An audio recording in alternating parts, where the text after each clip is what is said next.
बिस्मिल्लाहिर्रहमानिर्रहीम। अस्सलाम वालेकुम। जी, अस्सलाम वालेकुम। सब खैरियत है जी। आज हमारा टॉपिक लेबलिंग है जी। लेबलिंग। तो if anybody has any questions. जी, राफ़िया आप अनम्यूट कर लीजिए। अस्सलाम वालेकुम भाई साहब, क्या वालेकुम हाल है अस्सलाम। आपका? शुक्र भाई अल्हम्दुलिल्लाह। साहब मेरे साथ एक I consider it now a serious problem. You know, children went out to you. Okay, they are children. You listen to them and you try to understand it, but you say, "Oh, they're just venting." But sometimes it happens. Somebody you know went out or says something, and it bothers you. मेरे साथ एक it's a bad habit, but it sort of stays in me and I keep reflecting on it and I try to get rid of it. But it just keeps on and on. And then I become very, what is the right word?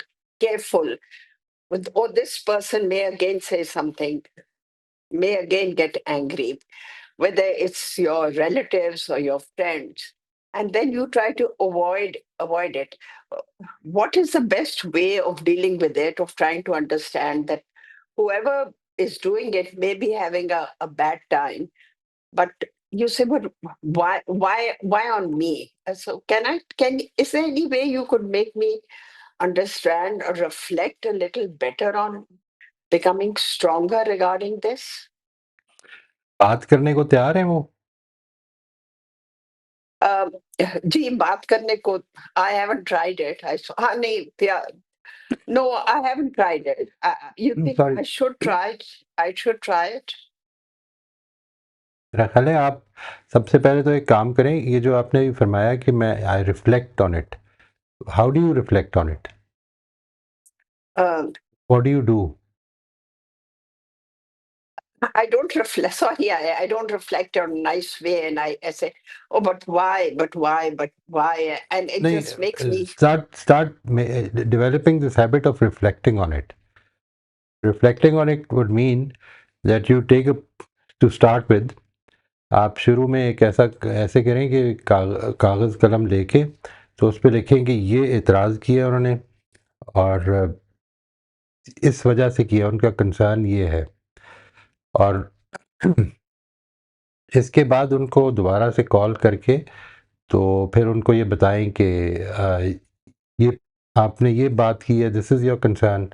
और once it is confirmed that it is your concern, now you have to reflect on how can you cater for that concern, cater to that concern. ठीक है जी। आपने इसको systematic बनाना है। अपने दिमाग को, बाकी जो चीज़ें मैं आपसे बड़े अरसे से कह रहा हूँ ना कि इसको सोचने की जो एक आदत पड़ी हुई है, ऑब्सेसिवली सोचने की और इर्रेलेवेंट चीज़ों को सोचने की और यूज़लेस चीज़ों को सोचने की, उससे रोक लेना है। और अपने जो यूज़फुल चीज़ें हैं उनके ऊपर फोकस करना है, उनको देखना है कि मैं इसमें से क्या चीज़ निकाल सकती हूँ, क्या चीज़ हल कर सकती हूँ, और जो नहीं कर सकती हूँ उसके बारे में सोचना छोड़ दें। You don't have to do anything after that. यानी आप उनसे पूछ लें, एक दफ़ा कंफर्म कर लें। ये 3 स्टेप्स मैंने आपको बताए हैं। Number 1 is first of all determine what they said and what is their concern. Number 2 is confirm that this is their concern. And number 3 is, can you do something to cater to their concerns? अगर कर सकते हैं तो उनको फिर अगली call में बताएं कि ये मैंने अब सोचा है कि मैं ये करूँगी ताकि आपका एक कंसर्न मीट। और अगर नहीं कर सकते तो फिर उनको ये बता दें कि ये मैं नहीं कर सकती, I have thought about it. आप भी सोचें, अगर आपको कुछ ख्याल आता है तो मुझे बताएं, मैं ये नहीं कर सकती, जो आपने अभी सजेस्ट किया ये मेरे लिए पॉसिबल नहीं है। And then stop thinking about it. Let them say, let them do, let them think what they wish. If you can't do anything about it, honestly, if you've tried and you still think that you can't do anything about it, then it's not your responsibility. इसके बाद फिर आपको सिर्फ अपने ऊपर अपने आप को टॉर्चर करने का एक काम करेंगे आप। अगर आप सोचते रहेंगे, सोचना है तो उसके बारे में सोचें कि सोल्यूशन क्या है। ये ना सोचें कि किसी ने क्या क्या दिया है। उसके बजाय, सोचने के बजाय उसको ये कहें कि मैं I think I am your mother and start treating me like one. And जो आपका कंसर्न है मैं उसको पूरा करूँगी, लेकिन I don't think that we should talk in this tone. बस ख़त्म हो गई बात, इसके बाद फ़ोन बंद कर दें। You don't need any two think about anything else. मसला है, मसले को हल करना है, इधर रुक जाए बस। Uh, Moisa, like I'll give you an incident. Okay, you're in a group, friends. Now, it's okay if the grown-up says something, but I said something about my children feel this way, and my friend's daughter uh, just snapped and said, "Your daughters have no business saying this." So I was so taken back with the father is a good friend. I said, "Well, I'm talking about my children." So again, I should have said something. But she's a young woman, but वो होता ही है कि everything I start hurting myself, and I said, and I keep नहीं, quiet. एक minute, जो उसने कहा है मतलब आपका एक ताल्लुक है, उसने उस ताल्लुक को, maybe she did not place it where you are placing her, but the thing is that if she said something like that, does that make sense? I mean वो बात जो है उसको थोड़ी देर के लिए छोड़ दें इसको कि उसकी टोन कैसी थी या कैसी नहीं थी, जो बात है वो ठीक थी। Do the children have a business of saying what they said? But Moisa, my children said it to me, not to her. Sorry, what? Sorry, नहीं, आपने कुछ उसके साथ शेयर किया ना? I shared it with the group of friends and the Right. mothers, and she was the only daughter. So I just felt that why are you saying things where you don't know the background? My children Right. said it. They live abroad. They have this, but to say your business have your children have no right, that sort of shook me, and I said, okay, I'd rather not talk to you. You know, that sort of thing. नहीं, इस पे क्यों परेशान होना है? एक आदमी की राय है ये कि उसको आपके बच्चों को ये नहीं कहना चाहिए। उसने जो भी अल्फाज इस्तेमाल किए हैं असल में उसने कहा ये कि आपके बच्चों को ये नहीं करना चाहिए। तो उसकी ये राय है, आपको इख्तिलाफ है, खत्म हो गई बात। तो अब इसमें सोचना क्या है? वही सब मेरा साथ बड़ा सीरियस प्रॉब्लम है। I can't take rudeness. तो अब नहीं तो डोंट या टेक तो रूडनेस, आप उठ के वापस आ जाएं। You are taking rudeness, right? आप उधर बैठी रहीं, आप उधर दोस्तों के साथ ठीक बैठी रहीं, इसके बाद you are taking rudeness. Don't say that you can't take rudeness, you are taking rudeness if that is what you call rudeness. तो उसने अपनी राय दी है, आपके ख्याल में उसने रूडली बात की है, तो उसके मुंह पे प्लेट मार दें if you can't take rudeness. What do you mean by you can't take rudeness? I think You mean you don't like rudeness? There are many no I things that don't we like don't like, या I don't like rudeness. I think right? There is So कुछ इसको तमीज। अल्फाज को इतना ही रखना चाहिए जितना है। I don't like rudeness, neither do I. ठीक है, but sometimes I just have to bear that, करना पड़ता है। लेकिन उसके बारे में सोचता क्यों रहूं? Because then किसी the ने whole time it became so unpleasant. I didn't want to talk, and I just that is thought, कि because you were only thinking about it.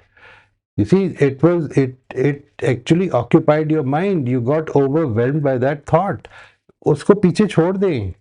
मैं जो चीज़ आपको बार बार बता रहा हूँ असल में एक ही चीज़ है जिसको आपने ठीक करना है, सिर्फ एक चीज़ है।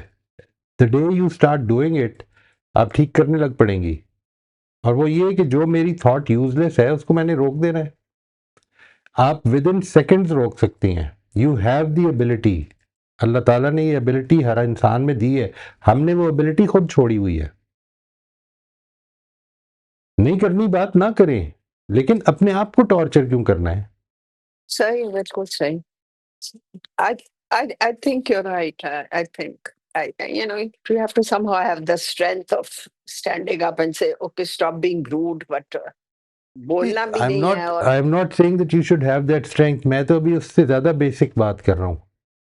You see, why don't you have that strength? Because once you start deliberating that I should say something about it, तो अगली बात ये शुरू हो जाती है दिमाग में कि फिर दूसरे क्या कहेंगे, दूसरे क्या सोचेंगे, दूसरे क्या समझेंगे। ठीक है, और इस थॉट में हम अपने आप को वो भी नहीं करने देते। तो सबसे पहली चीज़ तो अपनी सोच को रोकना है ना। सबसे पहला मसला जो है, जो मेरे आगे हाइल है, वो मेरी सोच है और कोई नहीं है। ना मेरे बच्चे हैं, ना दूसरों के बच्चे हैं, ना दूसरे दोस्त हैं, कुछ भी नहीं है। मेरी सोच है जो मेरे रास्ते में सबसे ज़्यादा हाइल है। मैंने उसको ठीक करना है। या सही कह रहे हैं, बिकॉज उसको ठीक करें।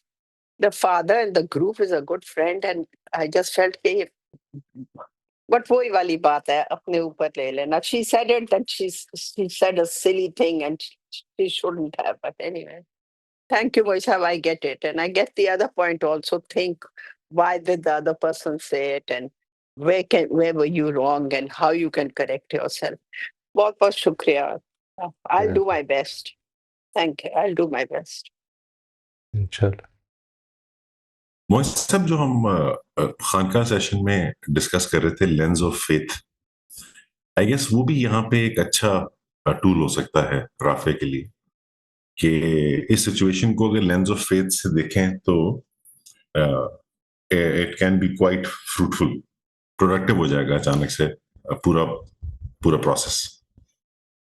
सही बात है, हो जाएगा। लेकिन अभी तो प्रॉब्लम असल में कुछ और है।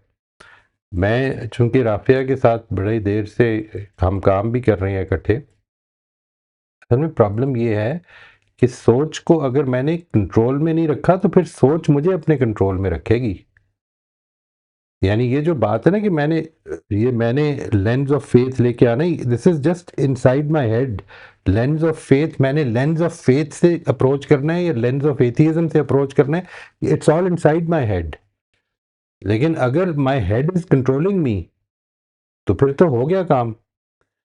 ये जितनी भी, मैं तो आपसे गुजारिश कर रहा हूँ कि जितने भी मसाइल हैं, इसमें अगर बुनियाद में कोई चीज़ है तो वो ये है कि मैंने अपनी सोच को नहीं रोका हुआ। मुझे कल, you know, yesterday my daughter shared some things with me, and since that time, थोड़ी थोड़ी देर के बाद मुझे ख्याल आता है about my grand son. Obviously इस वक्त मेरे लिए सेंसिटिव पॉइंट्स में से एक बड़ा सेंसिटिव पॉइंट है मेरा ग्रैंड सन।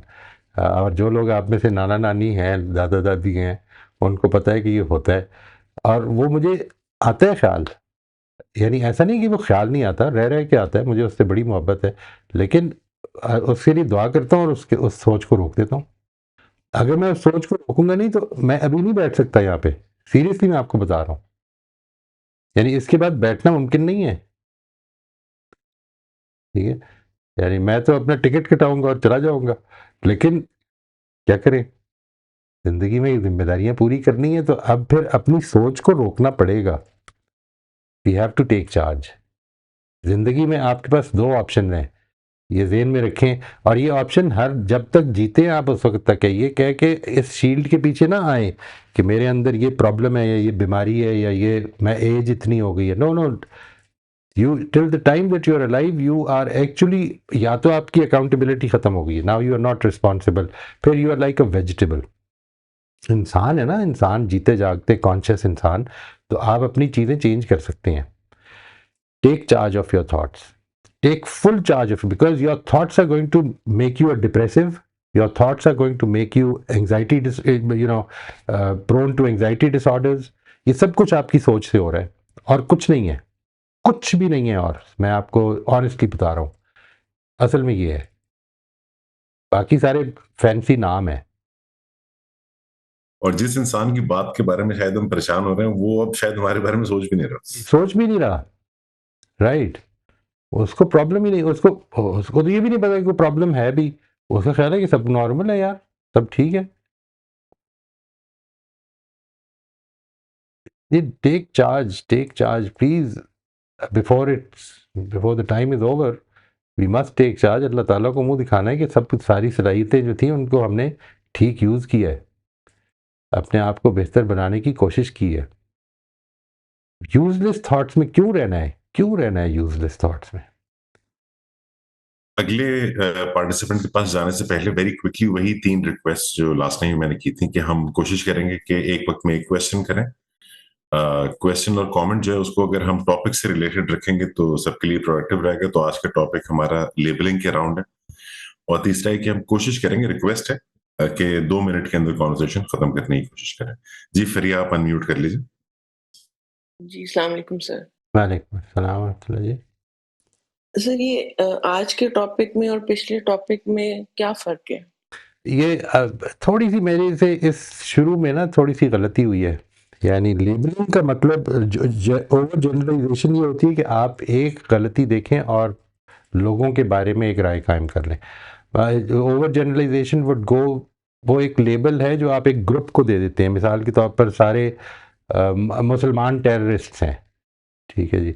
या हर दाढ़ी वाला आदमी टेररिस्ट होता है। ये वाली जो इस तरह की चीज़ें, वो ये है जो ओवर जनरलाइजेशन है। और लेबलिंग का मतलब ये है कि आप किसी का एक एक्शन देखें और उसके ऊपर एक लेबल लगा दें, यानी एट्रीब्यूटिव बना दें उसको, ठीक है। यानी देखें, बजाय इसके कि उसने ये काम गलत किया, ये कहने के या इस तरह से उसको एक्सप्लेन करने के, आप ये कहें कि ये झूठा है, ये चोर है, ये बेईमान है, ठीक है, ये नकारा है। ये बात फ़र्क है। मैंने शुरू में एक मिसाल, मैं बाद में आज ही एक्चुअली उसको देख रहा था, तो उसमें एक मिसाल ठीक नहीं है। I think I should add a note to it. वो मैंने लेबलिंग के उस टॉपिक में मिसाल ओवर जनरलाइजेशन की कर दी है कि आप, वो ये है कि जैसे मिसाल के तौर पर आप एक आदमी के साथ आपने मामला किया और उसने धोखा दे दिया, और अब आपने ये कह दिया कि आजकल सब लोग झूठे हैं या सब लोग बेईमान हैं। ये लेबलिंग नहीं है, this is overgeneralisation. Labelling ये है कि मेरे से गलती हुई, ये बात, ये देखें, ये बात कि मेरे से गलती हुई और मैं ये कहूँ कि आई कांट टेक रूडनेस, ठीक है। नहीं, I don't like when people talk to me rudely, इधर तक ही रखते हैं। Because life will tell me many times that you can take rudeness. ये बहुत दफ़ा आपको सबक देगी ज़िंदगी कि ऐसा नहीं है। बहुत जगहों पर you have been taking rudeness, you will keep taking rudeness, this is life. लोग हमसे हमारे तरीके पे नहीं ज़रूरी बात करेंगे, और हम जब उनसे बदतमीज़ी से नहीं बात करते तो ये हम हैं, इसलिए कि हम बदतमीज़ नहीं हैं, ठीक है। ये हमने बदतमीज़ सीखी है, फ़ाइन। कुछ लोगों ने नहीं की है, वो कुछ जज़्बाती हो गए, कोई वजह हो गई होगी। हम नहीं इस तरह की, don't don't label yourself with anything, yourself और अदर्स। इसके नतीजे में जो इमोशंस पैदा होती हैं, वो होपलेसनेस पैदा होनी शुरू हो जाएगी। वो आपके अपने हवाले से होपलेसनेस पैदा हो जाएगी, डिस्पेयर पैदा हो जाएगी, फ्रस्ट्रेशन पैदा हो जाएगी। ये जो है कि मेरे ऊपर ज़िम्मेदारी तो बहुत है, लेकिन मैं बंदा तो ठीक नहीं हूँ। यानी एबिलिटीज़ तो हैं ही नहीं मेरे अंदर। नहीं, एबिलिटीज़ सारी मेरे अंदर हैं। ये सोच जो मैं अभी बता रहा हूँ कि अपनी सोच को कंट्रोल करें, आपने 10 दिन ट्राई किया और उसके बाद कहा कि मैं ये नहीं कर सकता। ये असल में अपने आप को एक तरह का लेबल लगा लेना है, ठीक है। मैं और कोशिश करूँगा। तो इसमें ये फ़र्क है, जिसको मेरे से गलती हुई है, जिसकी वजह से ये कन्फ्यूजन पैदा हो गई है। अदरवाइज़ आई थिंक अब बात वाज़ेह हो गई जी कुछ? जी सर, जी सर, थैंक यू हो जी। गई बात है, ठीक है। और सर क्या ये लेबल आप अपने ऊपर जो लगाते हैं ये क्या हमेशा नेगेटिव ही होते हैं आम या तौर पे जी, ज़्यादातर नेगेटिव ही आम तौर आप ठीक है, थैंक यू सर। आम तौर पे नेगेटिव ही होते हैं। You welcome. तलत आप अनम्यूट कर लीजिए। जी, अस्सलाम वालेकुम सर। वालेकुम अस्सलाम। सर लेबलिंग के बारे में तो मेरा इस वक़्त कोई सवाल नहीं है, लेकिन सेल्फ ग्रोथ के लिए मैं पूछ सकती हूँ शॉर्ट क्वेश्चन कोई एक बात? जी, जी, फरमाएँ। जी, जी, ये 2 ही टॉपिक्स हैं जी, या टॉपिक से रिलेटेड है या सेल्फ ग्रोथ से? जी। तो डिफ़िकल्ट पर्सनैलिटी को हैंडल करने वाली बात है कि देयर आर पीपल जिनकी ज़िंदगी में मुश्किलात और मेरे रिश्तेदार हैं, मुसीबतें हैं, मैं जानती हूँ। लेकिन जब वो उनका एक रवैया ये हो जाता है कि आई एम द विक्टिम, तो अब सब लोग मेरा ख़्याल करें। तो उसमें मुझे लगा कि मुझे यूज़ किया गया है, और वो बाद में वो बात खुल गई, and it had to do with financial help and um, uh मुझे उसमें ये महसूस हुआ कि इसमें कुछ गड़बड़ हो रही है। तो जब मैंने पूछा कि आपको किस सिलसिले में मदद की ज़रूरत है? तो उन्होंने कहा ये मैं अभी नहीं आपको बता सकती हूँ, मैं ये आपको बाद में बताऊँगी। तो उनको फाइनेंशियल हेल्प है, मैं जानती हूँ कि उनके यहाँ अमेरिका में रिश्तेदार हैं जो उन्हें सपोर्ट कर रहे हैं। तो लेकिन मैंने कहा कि मैं इसको इन्वेस्टिगेट करना चाहती हूँ, तो उनकी जब मैंने बड़ी बहन से पूछा, तो उनकी बड़ी बहन ने कहा कि नहीं, उनको ठीक-ठाक बिल्कुल सपोर्ट है, और मैं उनकी बड़ी बहन ने कहा कि मैं गलत समझती हूँ कि वो आपसे भी फाइनेंशियल हेल्प की दरख्वास्त कर रहे हैं। तो ये बात क्लियर हो गई। तो उनके मगर मुस्तकिल मुझे पाकिस्तान से मैसेजेस और कॉल्स आ रहे थे, लेकिन उससे मुझे ये हुआ कि मुझे इससे दुःख पहुँचा कि उन्होंने इस तरह से किया है।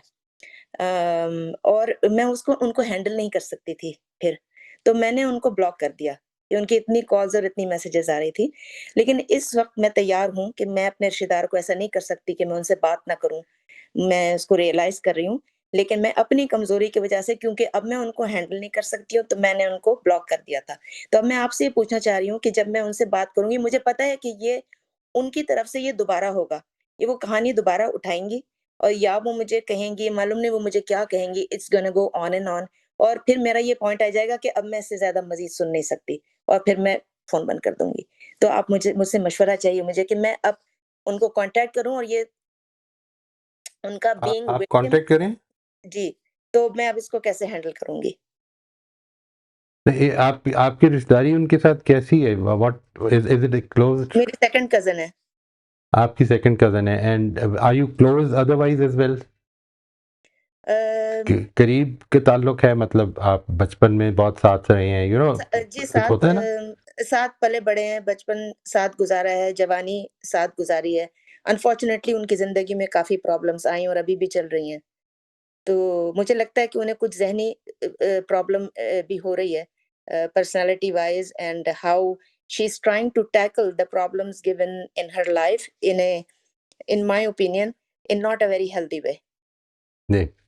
देखिए, हमारी जो है ना एक जो प्रॉब्लम है वो मैं आपसे अर्ज़ करता हूँ, वो ये है कि आम तौर पर हम जो हमारे दिल में बात होती है वो कहते नहीं हैं, ठीक है? जैसे मिसाल के तौर पर ये बात कि मैं किसी के पास जाऊँ और मैं उनसे कहूँ कि मुझे इस तरह से I need your financial support, I need your help, but I can't tell you for what do I mean by that? I mean इस एक तो ये सवाल पैदा हो जाता है। तो और जो दूसरा है वो उसको पता है कि मेरी सपोर्ट करने वाले बहुत सारे मेरे दोस्त हैं जो मेरी सपोर्ट करते हैं, लेकिन वो मुझे ये कह नहीं सकता। क्यों नहीं कह सकता? यानी देखिए उनसे आप ये बात कीजिए कि देखिए असल में जो ये सारी सिचुएशन है, जब इंसान का ट्रस्ट ख़राब होना शुरू हो जाए ना, तो उसकी वजह से फिर दूरियां पैदा होती हैं। तो ये पैसे की बात तो कोई इतनी बड़ी बात नहीं होती है, लेकिन जब ट्रस्ट ख़त्म हो जाए तो दूरियां पैदा होती हैं। तो इसलिए मेरी गुजारिश ये है कि मैं आपसे कुछ सवालात आपके सामने रख देती हूँ, आप मुझे उनके बारे में सेटिस्फाई कर दें। और चूँकि एक लैक ऑफ ट्रस्ट की सिचुएशन बन गई है और ये इन्फॉर्मेशन है मेरे पास, इसको आप या तो कंफर्म कर दें कि ये बात ठीक नहीं है, क्योंकि मेरे पास तो उनके साथ कांटेक्ट भी है मेरा कि जो लोग आपको अगर सपोर्ट कर रहे हैं तो आई कैन आस्क देम। तो अगर ये सिचुएशन है तो आप प्लीज़ ऐसे ना करें, आप अपना ट्रस्ट ना ख़त्म करें। हमारा एक ताल्लुक है, हमारी एक रिश्तेदारी है, अगर ये ट्रस्ट ख़त्म हो जाए तो ये फिर बड़ी दूर तक बात चली जाती है। तो हम इस जगह पे रहें कि हम सलाम दुआ से चले ना जाएं। तो इसलिए गुजारिश ये है कि जो दिल की बात है ना उसको मोहब्बत से प्यार से उन तक पहुंचा दें। यानी there is no harm in that. उनको भी पता चल जाएगा कि they have to be more honest about things. एक आदमी जो इस तरह, और अपने ज़हन में ये भी खुला रखें कि ये हो सकता है कि आपके पास जो इन्फॉर्मेशन है वो अगर आप उनसे बात करें तो पता चले कि नहीं वो इन्फॉर्मेशन ठीक नहीं है। She probably actually needs it for something जिसके लिए उनके पास कोई सपोर्ट नहीं है। तो हो सकता है मैं उनकी मदद ही कर सकूं फिर। ये बात तो मैं ये मालूम करती हूँ सर, सॉरी। जी, जी, वो कहती हैं बार-बार कि नहीं-नहीं जी। माशाल्लाह भाई मुझे सपोर्ट कर रहे हैं और सब कुछ है, लेकिन बस ये कुछ एक्स्ट्रा चीज़ मुझे ज़रूरत पड़ गई है। तो वो तो बात भी वो इन्वेस्टिगेट मैंने कर लिया सर कि वो जो एक्स्ट्रा हो रहा था, वो क्या हो रहा था और वो भी गलत था। वो गलत था। जी, वो गलत था। जो वो एक्स्ट्रा की बात वो कर रही हैं ना, आपने ये जो आपको पता चल गया गलत था, ये आपने उनसे कंफर्म कर लिया कि ये मुझे ये इन्फॉर्मेशन मिली है। नहीं वो मेरी उनकी बड़ी बहन ने मुझे बताया, उनसे भी मैं कर लूँगी, क्योंकि उनके साथ ये हो चुका है, उनकी बड़ी बहन के साथ ना। मतलब आप उनको ये देखिए, असल में हम अपने दिलों में जो रखते हैं वो उसको ज़ुबान पे लाते नहीं हैं। इसी तरह से दूसरा भी कर रहा होता है। ये सिर्फ़ पर्सनल ताल्लुकात में नहीं हो रहा होता, ये बड़ी-बड़ी मीटिंग्स में भी हो रहा होता है कि जो असल में मेरे अंदर कंसर्न्स हैं वो मैं सामने रखता ही नहीं हूँ। तो उसको आजिज़ी के साथ, मोहब्बत के साथ, ह्यूमिलिटी के साथ, अफ़ेक्शन के साथ और ट्रस्ट के साथ रखना शुरू कर दें। यानी और अपने बच्चों के साथ भी रखना शुरू कर दें, ठीक है जी? यानी ठीक है, गलती हो गई है, let us be honest with each other. हमसे गलती हो जाती है, हम यानी दूसरे के लिए सच बोलना आसान बना दें। मैं हमेशा लोगों से ये कहता हूँ कि जब भी कोई आपसे सच नहीं बोल रहा, तो try to see what is happening from your side, कि जिसकी वजह से सच बोलना मुश्किल हो रहा है, उसको आसान बना देते हैं हम। And specially with your kids, specially with your kids, let's try to make it honest for them, ठीक है? ये करके देखें, लेकिन करना बहुत मोहब्बत से है जी, यानी ना गुस्से से करना है, ना कोई मुकदमा दायर करना है। आपने ये बताना है कि ये इन्फॉर्मेशन है, और दिल में जब ट्रस्ट ख़त्म हो जाता है ना, तो फिर असल में आदमी ये महसूस करता है कि ये ठीक नहीं हो रहा। इस सूरत में मेरे लिए मदद करना मुश्किल है। जी सर, मैं समझ गई कि वो इनिशियल जो मेरा एक जज़्बाती वो था और जिससे मैं अफ़ेक्ट हुई, वो हालत अब मेरी ख़त्म हो गई है। I do care about her and I find my self कि मैं उनसे दोबारा अपनी बहुत मैं अच्छी बात है। कट आउट ना करूँ और मैं उनसे उसकी बात करूँ। लेकिन मैं आपसे मैं ये चाह रही थी कि कुछ पॉइंटर्स मुझे कुछ मशवरा मिले कि how do I handle this conversation, जिसको कहते हैं ना साँप भी मर जाए और लाठी भी ना टूटे वाली बात है। नहीं, आप इस पे, जो मैंने आपसे गुज़ारिश की है, इस पे गौर कीजिएगा। आप इस पे गौर कीजिएगा, अगर इसमें कोई मुश्किल होती है तो फिर अलग से मैं ये चाहूँगा कि कुछ थोड़ा-सा बना लेते हैं, उसको कैसे किया जाए, ठीक है जी? Because it has to be done in a way कि हमारा मकसद दूसरे को रुस्वा करना नहीं है। हमारा मकसद अपनी अपनी जो रुकावट है, मेरे दिल में एक रुकावट पैदा हो गई है ना, कि मैं तैयार था मदद करने के लिए, मेरे दिल में एक रुकावट पैदा हो गई है, उस रुकावट को शेयर करूँगा मैं। जी, असल में ये बात मैं नहीं करती अ, क्योंकि उन्होंने मुझे कहा था कि जो मैं आपसे फाइनेंशियल हेल्प ले रही हूँ, इसका ज़िक्र आपने किसी से नहीं करना है, मेरे बहन-भाई। तो मैंने उसको रिस्पेक्ट किया कि ठीक है, ये उनके और मेरे दरमियान में है, मेरा उनसे वादा है और मैं ये नहीं करूँगी। लेकिन एक पॉइंट वहाँ आ गया जहाँ मुझे मेरा तजुर्बा है ज़िंदगी का और जिस तरह वो बात करती हैं, कि मुझे लगा कि इसमें कुछ गड़बड़ हो रही है। तो मुझे ये हुआ कि मैं इसको थोड़ा-सा करूँ इन्वेस्टिगेट करूँ कि ये क्या मसला हो रहा है, ताकि मैं उनके जो भाई अब इस वक़्त उनके रिस्पॉन्सिबल हैं, उनसे मैं कहूँ कि आप इनको यानी कहूँ कि इनकी मदद करें। ये आपसे नहीं रिक्वेस्ट कर रही हैं, ये क्या हो रहा है कि यू नो यूर इस आपके सगे भाई की रिस्पॉन्सिबिलिटी बनती है कि उनके लिए आप उनकी मदद करें। तो और अगर वो नहीं कर सकते तो ठीक है, then I will come forward and I will pitch in to help her. नहीं, अब जब उन्होंने आपसे ये कहा कि आप मेरे बहन-भाइयों से ज़िक्र नहीं करेंगी, तो उस वक़्त आपको स्ट्रेंज नहीं महसूस हुआ? नहीं सर, क्योंकि वो एक है ना अना इंसान की होती है, एक इज़्ज़त की बात होती है। ये समझ के मैंने कहा कि वो नहीं चाहती हैं कि उनके मुझे ये पता ही नहीं था ना ये सब कुछ कि भाई सपोर्ट कर रहे हैं, नहीं कर रहे हैं, क्या हो रहा है, मुझे इसके बारे में कुछ नहीं मालूम था। तो उनके जो हालात पाकिस्तान में थे, मुझे ये भी नहीं पता था। तो फिर मैंने कहा कि कोई बात नहीं, हो सकता है ना कर रहे हों, मेरी तो वो कज़िन है, मैं मोहब्बत उससे करती हूँ, सही है, उसको ज़रूरत सही है। पड़ी है ठीक है, मैं उसका पर्दा रखूँगी और उसकी मैं मदद करती हूँ। राइट। लेकिन जी, तो अब दिल में शक पैदा हो गया, मेरा ख़्याल है अब क्लियर करके ही करें। अदरवाइज़ आपको फिर बाद में ख़ामख़ा तकलीफ़ होती रहेगी। ये इस तरह ना करें। सर तकलीफ़ तो ख़त्म हो गई मेरी, तकलीफ़ नहीं बस है। सही है, मगर सही है। मुझे चलें, दोबारा उनके शुक्र है साथ अल्लाह, जो दोस्ती है, जो रिश्तेदारी है, वो दोबारा मैंने बहाल करनी है। शुक्र है लेकिन अल्लाह। जी, तो अभी आपसे बात करके ही मुझे काफ़ी तसल्ली और हिम्मत आ गई ना, जैसे वो कहते हैं कि आधी बीमारी डॉक्टर के ऑफ़िस में पहुँचने पे 50% बीमारी ख़त्म हो जाती है।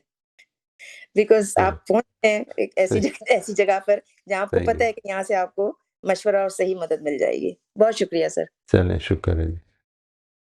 जी, मोस्ट वेलकम जी। शबाना, आप अनम्यूट कर लीजिए। अस्सलाम वालेकुम। वालेकुम अस्सलाम व रहमतुल्लाह जी।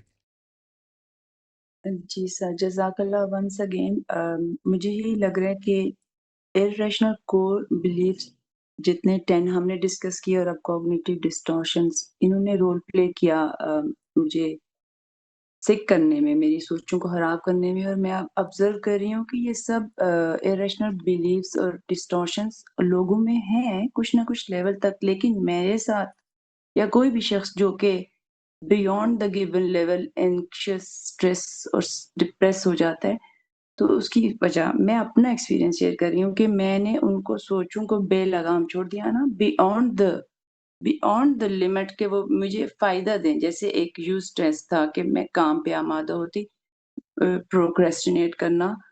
तो सर हर एक डिस्कशन जो हो रही है वो काफ़ी हेल्प कर रही है, आज वाला भी, लेकिन ओवर जनरलाइज़ेशन वाले ने भी बहुत हेल्प किया। That's it. सिर्फ राफिया बहन की बात सुनकर ज़हन में एक बात आई, मेरा अपना एक्सपीरियंस है जिसने मुझे हेल्प किया है, तो सोचा शेयर कर लूँ with your due permission, my humble capacity.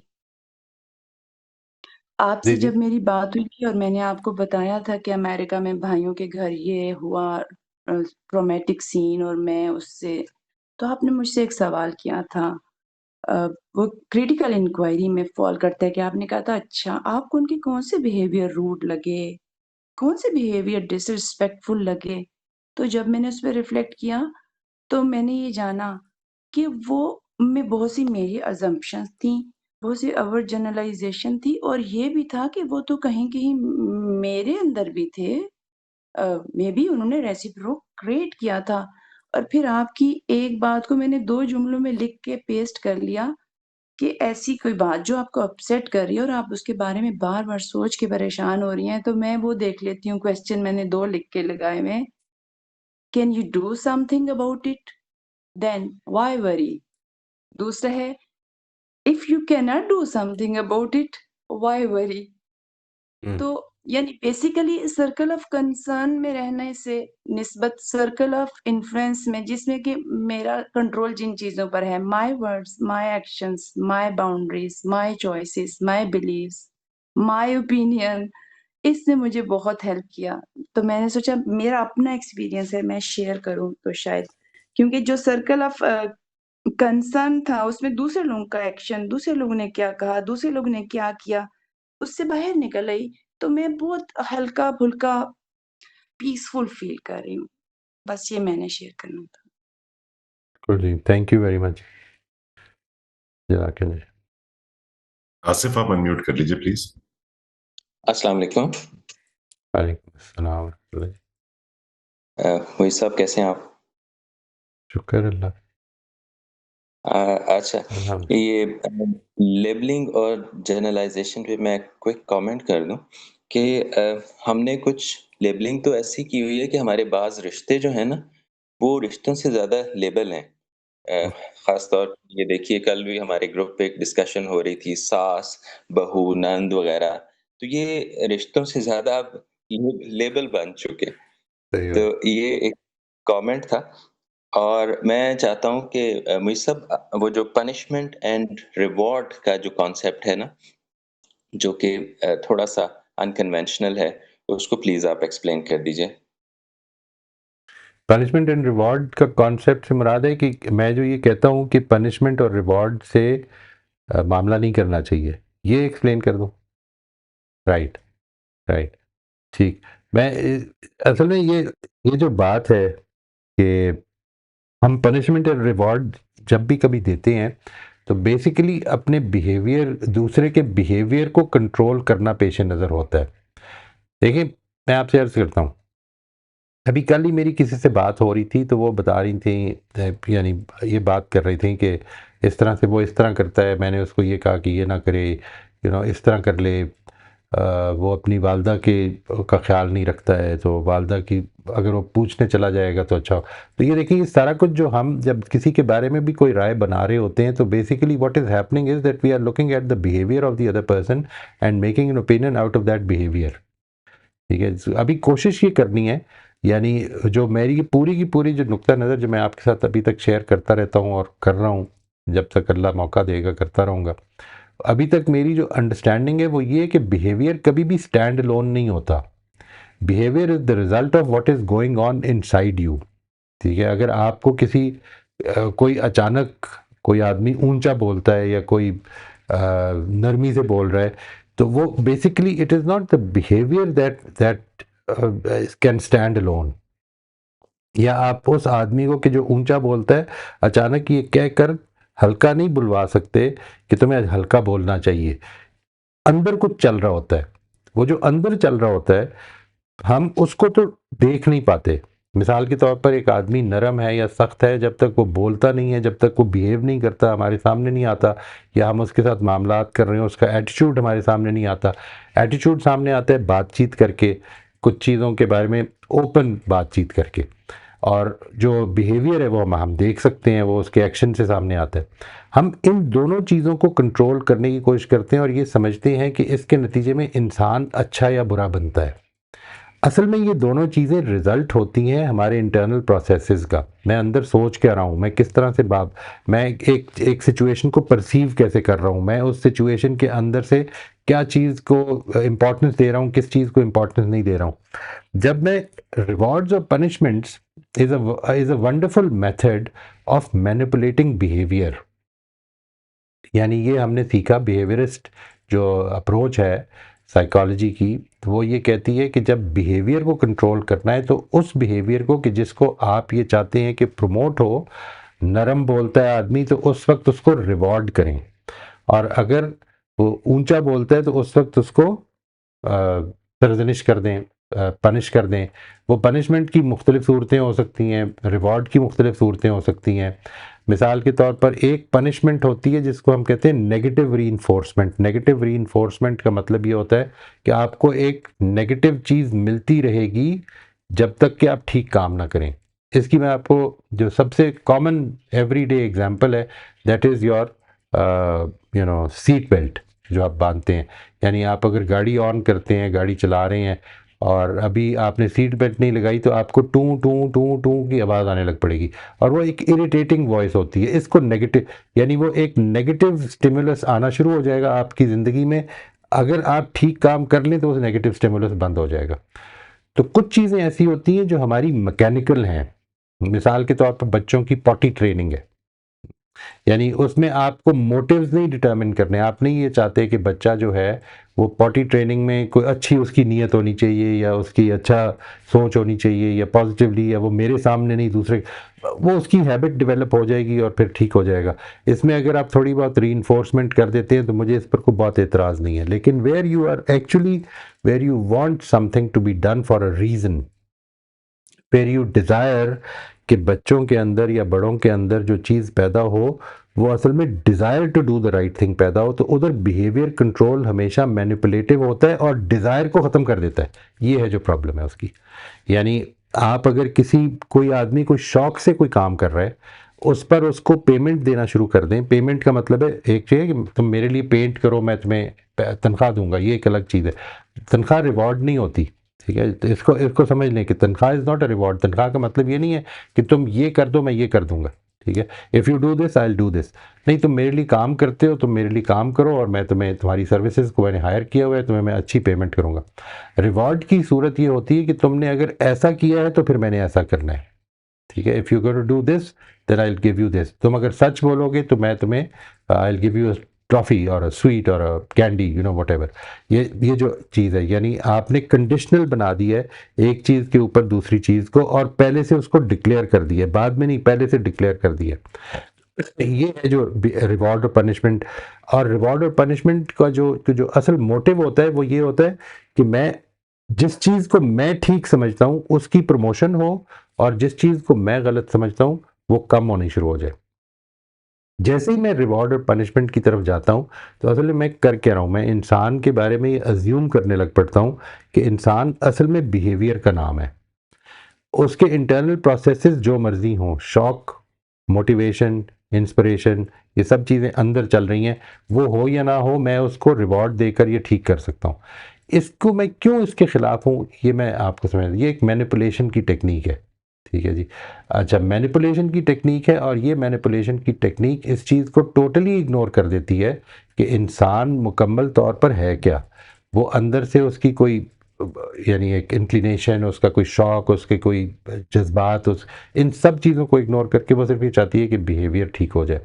जब हम ये करने की कोशिश करते हैं तो हम जिस तरीके पर रिवॉर्ड और पनिशमेंट दे रहे होते हैं उसके बारे में ये समझ लेना चाहिए कि वो रिवॉर्ड और पनिशमेंट सबसे पहले तो इंट्रिंसिक मोटिवेशन को ख़त्म कर देते हैं। एक आदमी एक शौक से एक काम कर रहा है, लेट्स से आपके किसी बच्चे को बुक रीडिंग का शौक है।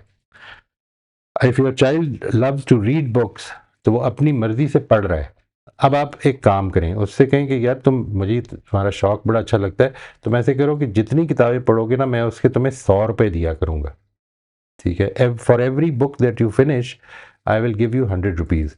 अब मैं आपको एक चीज़ बताता हूँ, उसके नंबर्स बढ़ जाएंगे, किताब पढ़ने का शौक कम हो जाएगा। इंट्रिंसिक मोटिवेशन को ख़त्म कर देते हैं रिवॉर्ड्स और पनिशमेंट्स में।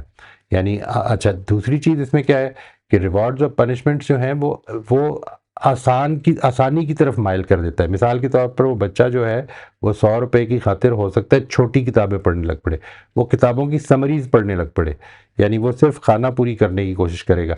The easiest path to the reward will be taken, logically it should be, ठीक है जी। अगर आपकी मोटिवेशन रिवॉर्ड लेना है तो it should actually be for a sensible person कि मेरे पास जो आसान तरीन रास्ता है मैं उसको अडॉप्ट करूं। अच्छा, जो इंट्रिंसिक मोटिवेशन है वो ये पसंद करती है कि एक चीज़ को इन डेप्थ, वो प्रोसेस को एंजॉय करती है, वो पढ़ने को एंजॉय करती है। जो जो एक्सट्रिंसिक मोटिवेशन है वो हमेशा इस तरफ को माइल कर देगी कि आपको रिवॉर्ड किस तरह मिलना है। हम जिस वक्त ये करते हैं तो एक और चीज़ इसमें पैदा होती है, वो जो वैल्यू है एक्टिविटी की वैल्यू, लाजिमन उससे ज़्यादा वैल्यू होनी चाहिए रिवॉर्ड की in the mind of the subject, यानी जो जिसको आप रिवॉर्ड दे रहे हैं। मिसाल की तो इसकी मैं मिसाल देता होता हूँ आमतौर पे कि एक आदमी को मैं अगर ये कहूँ कि लाहौर से इस्लामाबाद छोड़ाओ 10 रुपये ले लो, ठीक है, तो हो सकता है अब it is hardly a chance कि वो माने 10 रुपये में इतनी दूर कैसे छोड़ाऊँ। अच्छा, मैं उससे कहूँ एक इधर से उधर छोड़ाओ, लाख रुपए ले लो, कोई भी तैयार हो जाएगा, क्योंकि उसको पता है कि अब जो वैल्यू है रिवॉर्ड की वो इस, लेट से अगर उसके उसके ये 6 घंटे 8 घंटे का सफ़र जो है उसकी वैल्यू से ज़्यादा है तो लाजमन ले लेगा। इसका मतलब है कि जो मैं काम कर रहा हूँ उसकी उसकी वैल्यू से बढ़कर वैल्यू होगी रिवॉर्ड की, या उसकी उसकी तकलीफ से बढ़कर तकलीफ होगी पनिशमेंट की, तब ये कारआमद होगी। मुझे अगर किसी चीज़ से रुकना है और आप उसके रुकने पर मुझे पनिश कर रहे हैं तो दैट रुकने से ज़्यादा बड़ी तकलीफ होनी चाहिए पनिशमेंट में, मेरी नज़र में। ये दूसरी चीज़ है। और तीसरी चीज़ ये है इसमें जो मेरे ख्याल में सबसे इम्पॉर्टेंट है, वो ये कि रिवॉर्ड्स और पनिशमेंट्स तब तक कारआमद होते हैं जब तक मुझे ये मालूम हो that I am being watched. ये 3 चीज़ें हैं, यानी क्योंकि अंदर से मेरी मोटिवेशन वो नहीं बनती, ये 3 मेजर चीज़ें हैं। यानी मेरी एक्टिविटी की वैल्यू का, मिसाल के तौर पर आप बच्चों को अगर रिवॉर्ड देंगे फॉर सेइंग देयर प्रेयर्स, तो उनकी नज़र में असल में बनेगा क्या? ये रिवॉर्ड ज़्यादा इम्पॉर्टेंट है बनिस्बत नमाज के। जिस चीज़ का रिवॉर्ड आप दे रहे हैं ना, यानी लर्निंग ज़्यादा इम्पॉर्टेंट है या ग्रेडिंग, इसका खुद अंदाज़ा लगा लें, ठीक है जी। ग्रेड इज़ अ रिवॉर्ड, आपको पता है रिवॉर्ड है ये असल में। A grade is a reward for performing better according to my view, according to my standards, ठीक है जी। यानी इसका मतलब है कि learning is not so important. चुनाचे क्या होता है, आप आज अगर किसी स्कूल में किसी कॉलेज में जाकर टीचर्स की ट्रेनिंग में अगर जाएं और उधर ये कहें कि आप बच्चों को ये एक्स्ट्रा स्टडी का कहते हैं, मतलब ये सैमुअल्सन की किताब इकोनॉमिक्स पे क्यों ना पढ़ें, वो बहुत अच्छी किताब है। हमारे बचपन से it was suppose to be one of the best books written on academic books, written text books written on economics. लेकिन वो क्यों नहीं करते? इसलिए कि उससे ग्रेड पे कोई फ़र्क नहीं पड़ेगा। ये टीचर्स की बात कर रहा हूँ मैं आपसे। वो ये कहते हैं कि अच्छा, टीचर्स की क्या मोटिवेशन है? टीचर्स की मोटिवेशन ये नहीं है कि बच्चे सीखें, टीचर्स की मोटिवेशन ये है कि हमारे रिजल्ट्स अच्छे आएंगे तो हमें प्रमोशन मिल जाएगी, वो क्या इंक्रीमेंट्स मिलेंगी। देखिए अगेन, वो जो चीज़ थी जिस मिशन से आए थे, अक्सर टीचर जो लोग टीचिंग प्रोफेशन को ज्वाइन करते हैं वो बड़े मिशनरी होते हैं, वो चाहते हैं कि मैं कुछ कंट्रीब्यूट करूं। वो जो माहौल है, वो रिवॉर्ड पनिशमेंट्स का माहौल है, वो उनको उस मिशन से निकाल के उस रिवॉर्ड पनिशमेंट के लेने के चक्कर में डाल देता है, because that is what is going to determine their performance. तो आखिरी चीज इस मामले में जो मैंने अर्ज की वो ये है कि they only work till the time that the person believe that he is being observed. The moment you take away the observation, इसके बाद उसके ऊपर काम करने की कोई वजह नहीं है, बाकी ये समझने की कोई वजह ही नहीं रही, बाकी लॉजिकली स्पीकिंग कोई वजह नहीं रही। यानी एक काम मुझे तकलीफ दे लगता है, मैं उसको सिर्फ इसलिए करता हूँ कि आपसे मुझे जब मैं उसको रिपोर्ट करूँगा तो आप मुझे इसके पैसे दे देंगे। अगर वो मुझे तकलीफ में लगता है, लेट से, तो और वो पैसे के लिए मैं कर रहा हूँ, तो जिस दिन मुझे पता चल जाएगा कि अब पैसे नहीं मिलेंगे, पैसे नहीं देंगे। और इसके बाद एक बड़ा मशहूर लतीफ़ा है जी, वो कहते हैं कि एक रैबाई आकर एक जगह पे ठहरा, तो उधर जो एक जू था, ज़ाहिर है रैबाई था, तो उधर के जो आस-पास के लोग थे, दे वर एंटी जूइश, हमारी तरह के को लोग थे। तो उन्होंने ना बच्चों को, मोहल्ले के बच्चों को इकट्ठा किया और उनसे कहा कि तुम इसको जाके ना इसके घर में, सबको बड़ा मोटिवेट किया कि ये हमारा दुश्मन है और ये है और वो है, इसके घर के बाहर जाके इसको गालियाँ दिया करो, ठीक है? एंड तुम घंटा भर 2 घंटे गालियाँ दो, उसके बाद तुम आ जाओ, फिर हम तुम्हें नाश्ता-नुश्ता कराएँगे। पहले दिन रैबाई, उसकी बीवी बड़े परेशान हुए, छुपे रहे। इसके बाद जब अगले दिन बच्चे फिर से जमा हुए तो रैबाई बाहर आया और उसने कहा कि देखो, तुम में से जो लोग आज 3 घंटे के लिए काम करेंगे ना, मैं उनको $1-1 दूँगा। बड़े खुश हुए सब, and they started doing it. तो काफ़ी लोग थे, अगले दिन और लोग आ गए, तो जब और लोग आ गए तो उसने कहा कि यार आज बहुत ज़्यादा लोग हैं, today I will only be able to give you 50 cents, तो you have to do it for 3 hours. तो वो मुँह बनाया थोड़ा-सा और उसने कहा ठीक है, कर लेते हैं। इसके बाद तीसरे दिन जब आए तो और ज़्यादा हो गए, तो उसने कहा यार अब तो मैं 10 सेंट्स ज़्यादा नहीं दे सकता। तो 10 सेंट में नहीं, हमें नहीं चाहिए, वो कह के वो नाराज़ होके चले गए, मामला हल हो गया। तो ये रिवॉर्ड्स पनिशमेंट्स का ये मामला होता है, when you are doing something with your intrinsic motivation and you start getting rewarded for it, तो it actually removes your intrinsic motivation.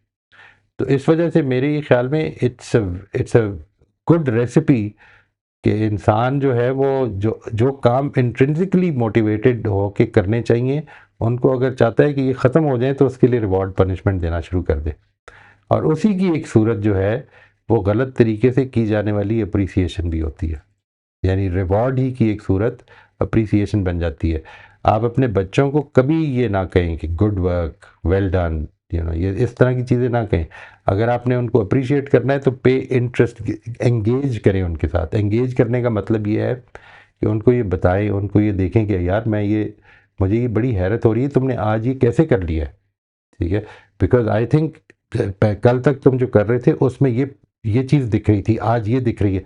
ये जो सारी एंगेजमेंट है ना, ये एक मुश्किल काम है। ये चूंकि हम नहीं कर पाते हैं तो इसलिए हम आसान रास्ता ये होता है good work, well done, job, good job, इस तरह के कमेंट्स करते हैं।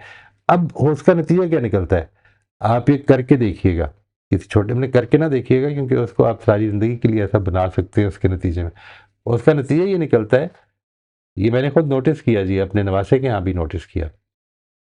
नतीजा ये निकलता है कि जब वो अच्छा काम करता है तो मुड़ के देखता है, somebody watching, he wants to be appreciated, so we make them appreciation dependent।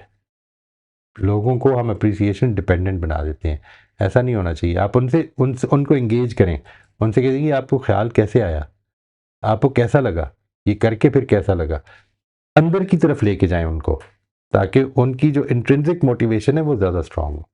ये मेरी चंद गुजारिशात हैं इस चीज़ के हवाले से। अगर देयर इज़ एनीथिंग एल्स तो बताइएगा। जी बिल्कुल, जो कोर आइडिया है कि इंट्रिंसिक मोटिवेशन जो है वो बहुत इम्पोर्टेंट है और वो इसमें डैमेज नहीं होनी चाहिए, दैट इज़ क्लियर। लेकिन आखिरी वाली बात मुश्किल बताई है आपने कि एंगेज करने वाली, और मेरा ख़्याल है कि इसके ऊपर हमें मज़ीद भी पढ़ने की भी ज़रूरत होगी, समझने की भी ज़रूरत होगी कि किस तरह से उसको एप्रिशिएट करना है, रियल एप्रिसिएशन। और देखिए बच्चे तो अभी छोटे हैं ना, ग्रोइंग एज में हैं, उनको तो वैलिडेशन भी चाहिए होगी कि अगर वो कोई ठीक काम कर रहे हैं, तो क्या वो ठीक है भी? क्योंकि अभी वो ठीक और गलत की तमीज़ नहीं कर सकते। अगर ठीक हो नहीं, आपको देख रही हैं ना, यानी एक तो ये कि आपका रोल मॉडल है, ठीक है, आप बातें कर रही हैं कि हमें ऐसा करना चाहिए, हमें ऐसा करना चाहिए, ये सब कुछ हो रहा है, और फिर वो करते हैं।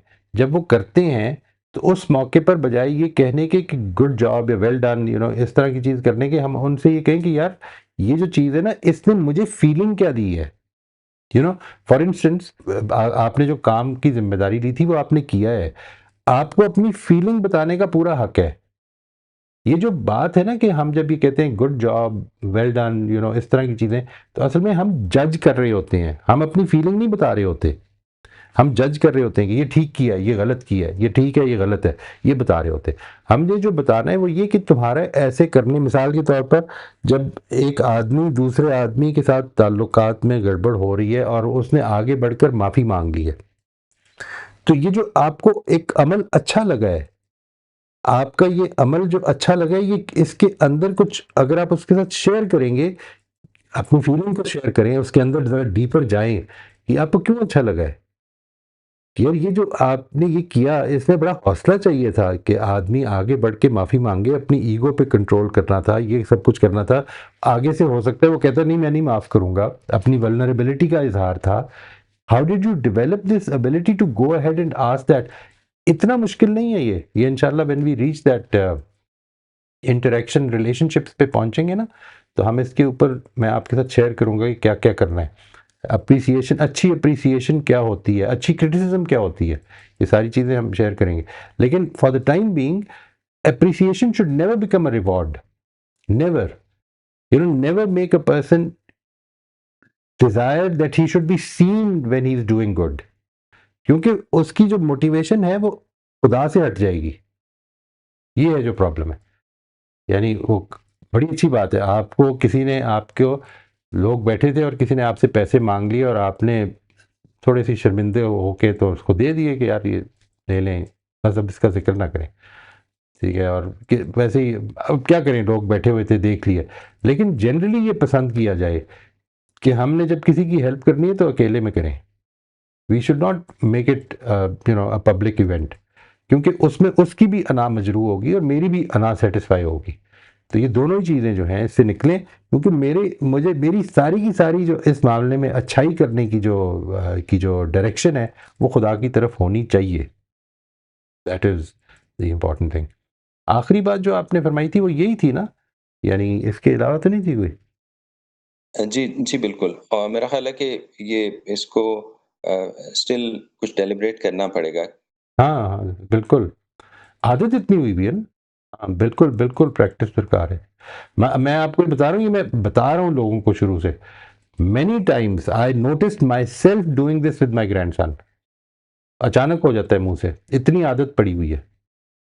जी। ठीक है। दिस अच्छा, हैपेंस। जी, थैंक यू वेरी मच। एक रिप्रेजेंटेटिव क्वेश्चन है हमारे ग्रुप की तरफ से कि जर्नलिंग का कोई अल्टरनेटिव आप बता सकते हैं? अगर कुछ लोग माइल नहीं हैं जर्नलिंग के ऊपर, या कुछ ऐसे लोग जो कर ही नहीं सकते, तो इसका कोई अल्टरनेटिव है? आप अपनी वॉइस रिकॉर्डर में वॉइस मेमोज़ ले लें। यानी अगर लिखने में प्रॉब्लम है, अगर देखें, 2 किस्म की प्रॉब्लम्स होती हैं। एक प्रॉब्लम होती है कि मैं उसको एक्सप्रेस करूँ लिख के, उसमें कुछ लोगों को प्रॉब्लम होती है, और कुछ लोगों को प्रॉब्लम होती है यार इस पे क्या सोचूँ यार, इतना टाइम ज़ाया करूँ।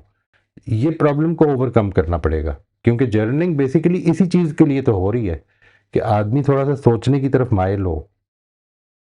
जी, जी, कल हमारी इस पे बात हो रही थी, तो हम इस पे तो मुत्तफ़िक थे कि जर्नलिंग हमें फ़ोकस कर रही होती है, हमारी जी। बहुत सी रैंडम थॉट्स जो आ रही होती हैं, तो उनको ऑर्गनाइज़ करने के लिए, उनको डेवलप करने के लिए ये अच्छा टूल है। लेकिन स्टिल कुछ लोगों की तरफ से सवाल था, शुरका की तरफ से, कि इसका अल्टरनेटिव भी अगर मोइज़ साहब से हम पूछ लें, तो मेबी कि अल्टरनेटिव वॉइस मेमोज़ हो सकते हैं जी, वॉइस मेमोज़ कर सकते हैं, लेकिन वो फिर आप उनको दोबारा सुनें ज़रूर।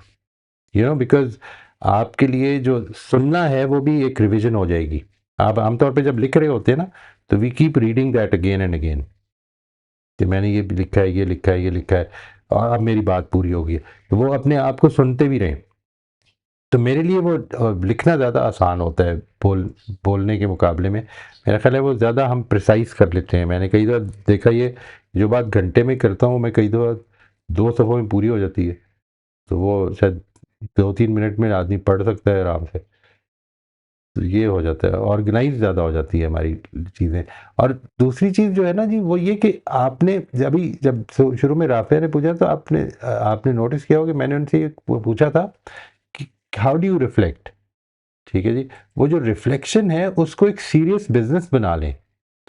यानी मैंने उसके ऊपर वाक़ई गौर करना है कि क्या हुआ? उसकी बात पे मैंने गौर करना है। जर्नलिंग ये करती है कि अगर आपने उसके लिए अपने कुछ पॉइंटर्स रख लिए कि मैंने इन चीज़ों पे गौर करना है, तो वो आपको मजबूर कर देगी उस तरफ आने पे। इसका फ़ायदा ये सिर्फ ये होता है, अदरवाइज़ आप वो सामने इतना सा लिख लें कि मैंने ये चीज़ों के ऊपर बात करनी है, और फिर अपने वॉइस मेमोज़ पे अगर आप चाहते हैं तो उसको रिकॉर्ड कर लें और उसको फाइल करते जाएँ, नो प्रॉब्लम। लेकिन अल्टीमेटली आपको शायद ये नोट्स लेने पड़ेंगे उन वॉइस मेमोज़ में कि इन वॉइस मेमोज़ में क्या है, क्योंकि वो एक्सेसिबिलिटी आसान हो जाती है। जी, जी, वो कई लोगों के लिए वो ज़्यादा वॉइस नोट्स ज़्यादा मुश्किल हो जाएँगे। Maybe right. अ बहरहाल अम, अ, असद अली साहब मेरा ख़्याल है काफ़ी देर से इंतज़ार में हैं। उनका सवाल ले लीजिए, अदरवाइज़ मैं तो कल का थोड़ा-सा पेश करना चाह रहा था कि जी। हमारा सेशन खत्म हुआ। अब आखिरी ये मेरा ख़्याल है ये टाइम तो आपका है, अगर हम असद साहब से रिक्वेस्ट कर दें, अगर कोई अर्जेंट क्वेश्चन नहीं है, तो हम अगली दफ़ा कर लें। क्योंकि ये जो टाइम है ये असल में हमारा जो है ना वो कंडीशनिंग सर्कल, उसकी थोड़ी-सी अपडेट्स ये अपने आसिफ दे देते हैं। तो असद आप अगर अपने आप को अनम्यूट करके अली अगर इजाज़त दें, तो if you can postpone your question. जी सर, अस्सलाम वालेकुम। आप इंशाल्लाह नेक्स्ट टाइम। इंशाल्लाह, थैंक यू। आप सबसे पहले आपको ले लेंगे जी, अली प्लीज़ नोट कर दीजिएगा। जी, नोट कर लिया आपने। थैंक यू, जज़ाकल्लाह। जी आसिफ? जी, बाकी कम्युनिटी इनिशिएटिव जो कंडीशनिंग सर्कल है हमारा, वो माशाल्लाह काफ़ी उसमें अटेंडेंस और इंटरेस्ट वग़ैरह पार्टिसिपेंट्स का अच्छा माशाल्लाह। है। और हमारा जो ये सेशन है 1 आवर हमने इसको डिसाइड किया था, लेकिन पिछले 2 सेशंस हमारे 1 एंड अ हाफ आवर तक ये चले गए, एक्सटेंड हो गए। और अ, ये भी पार्टिसिपेंट्स की रिक्वेस्ट के ऊपर ही, क्योंकि सब माशाल्लाह। बातचीत करना चाह रहे थे, शेयर करना चाह रहे थे। कल हमारे जो टॉपिक था वो लर्निंग जर्नल के ऊपर था, तो उसमें सब लोगों ने अपनी लर्निंग और उसके एक्सपीरियंसेस और वो कैसे अ यानी एनहांस हुई, ट्रांसफ़ॉर्म हुई, ये वाली चीज़ें शेयर की, जो बहुत पर्टिनेंट थी। उसके अलावा एक बात सरफ़ेस हुई कि कुछ लोगों के लिए या उनके साथियों के लिए फर्दर या फैमिली मेंबर्स के लिए कुछ टर्म्स बहुत मुश्किल हो सकती हैं, जैसे पैराडाइम्स वगैरह या प्रिस्क्रिप्टिव असम्पशंस वगैरह। तो उसपे हमने बात ये की कि ये कॉन्सेप्ट्स कॉम्प्लेक्स नहीं हैं, ये टर्म्स जो हुँ। हैं वो मुश्किल लग सकती हैं किसी लेमैन को। तो हम खुद भी कोशिश करें इनको सिम्प्लीफाई करने की, और अगर किसी को समझाना है तो सादा अल्फाज में समझाया जा सकता है, और इन टर्म्स को मास्टर करना और याद करना ये उस तरह से ज़रूरी नहीं है। राइट। कॉन्सेप्ट क्लियर होना चाहिए, लेकिन लेकिन इसको इतना हुँ। कॉम्प्लेक्स बनाने की ज़रूरत नहीं है। इस पे हो सकता है कि हम फर्दर भी डेलिब्रेट करें और कुछ ऐसा कोशिश करें कि जो कंटेंट है, वो एक लेमैन की लैंग्वेज में क्या हो सकता है कॉन्सेप्ट वाइज़, जिससे उसको फ़ायदा हो जाए। तो उस पे अभी देखते हैं कि हम क्या कर सकेंगे। अ, तो ये कल का हमारा रहा। इसमें मैं ये सजेस्ट करूँगा, ये जो आपने ये जो मिसाल है इसकी बड़ी अच्छी मेरे ज़हन में आ रही है मिसाल। आपने ये नोटिस किया, ये जो हमारे लास्ट टॉपिक्स बने थे खानका सेशन में, वो था लेंस ऑफ फेथ। ठीक है जी? ये जो लेंस ऑफ फेथ है ना, ये असल में इसको अगर आप उसी लैंग्वेज में कर दें तो ये है पैराडाइम ऑफ फेथ। यानी पैराडाइम ये होता है कि आप किसी कॉन्सेप्ट को किस लेंस से देख रहे हैं। आपके बेसिक लेंस क्या हैं? ठीक है? यानी मिसाल के तौर पे ज़िंदगी में वाक़यात हो रहे हैं, वाक़ये में कोई मीनिंग नहीं पाया जाता। वो मीनिंग मैं उसमें डालता हूँ बिकॉज़ ऑफ माय लेंस। ये जो एस्पेक्ट है, यही पैराडाइम का मतलब है। यानी how do I create meaning, how do I understand a concept. ये जो बात है ना कि मिसाल के तौर पे ये जो अभी हमने बात की रिवॉर्ड्स पनिशमेंट्स की, रिवॉर्ड्स पनिशमेंट्स जो हैं वो असल में इंसान के बारे में जो पैराडाइम या जो लेंस है जिसके थ्रू वो इंसान को देख रहा है, वो लेंस ये है कि अच्छा इंसान अच्छे बिहेवियर का नाम है। अब आप इस पे गौर कीजिएगा, क्या आपका ये लेंस है? क्या आप भी यही समझते हैं कि अच्छा बिहेवियर ही है जो अच्छा इंसान बनाता है? अगर ये बात ठीक है तो फिर जो कुछ उसके अंदर चल रहा है ना, इंसान के अंदर, मतलब उसकी इंटेंशन आपके ख्याल में ज़रूरी नहीं है, उसका मोटिव ठीक होना ज़रूरी नहीं है, उसकी फीलिंग्स ठीक होना ज़रूरी नहीं है, उसकी इंस्पिरेशंस किस चीज़ से बन रही हैं वो ज़रूरी नहीं है, सिर्फ उसका ज़ाहिर जो नज़र आ रहा है उसके नतीजे में आप ये कहेंगे कि अच्छा है। ये है जो पैराडाइम या लेंस है। ठीक है? जी, जी, बिल्कुल। और देखिए पैराडाइम से हो सकता है किसी को ज़्यादा ये मुश्किल बात लग रही हो, लेंस से उसको आसान लग रही होगी या वर्ल्ड व्यू से राइट, आसान लग रही होगी या कल आमिना ने जब इसको एक्सप्लेन किया तो उसने मैप यूज़ किया कि राइट, आपके पास अगर राइट, मैप है तो वो भी अ, इसको आसान बनाने के लिए ना ये बिल्कुल, बेहतर कॉन्सेप्ट्स हैं। बिल्कुल, तो तो अ, इंटेंट ये था कि इनको हम फर्दर सिम्प्लीफाई अपने लिए भी बनाने की कोशिश करें और टर्मिनोलॉजी में बहुत ज़्यादा ना उलझें और राइट, हमारे बाकी साथी फैमिली मेंबर्स जिनको हम यही यही आइडियाज़ जो उनके साथ शेयर करना चाहते हैं, तो उनको बहुत एक सिम्प्लिफाइड इसका वर्ज़न के बिल्कुल तौर पे सही। हम बनाएँ भी और शेयर भी करें। तो इस पे हम डेलिब्रेट करेंगे कि हम इंशाल्लाह जी, क्या कुछ कर बहुत अच्छा है जी, जी, बहुत जी। अच्छा है, माशाल्लाह। This is a wonderful programme. Allah ताला आपको इसकी तौफ़ीक दे कि अच्छा चलता रहे ये इंशाल्लाह, और ये तौफ़ीक दे कि वो बहुत कंट्रीब्यूट करे। जी, सब लोग जज़ाकल्लाह जी, कंट्रीब्यूट कर रहे हैं और बड़े इंटरेस्ट के साथ कर रहे हैं। शुक्र है अल्लाह का। जी, बहुत ठीक शुक्रिया। जी, अभी जी, इजाज़त है जी? इंशाल्लाह फिर जी, अगले हमारा हफ़्ते वक़्त मिलते खत्म हैं। हो गया। थैंक यू जी, इंशाअल्लाह। Thank you so much. Thank you, अस्सलाम वालेकुम। फ़ी अमान अल्लाह।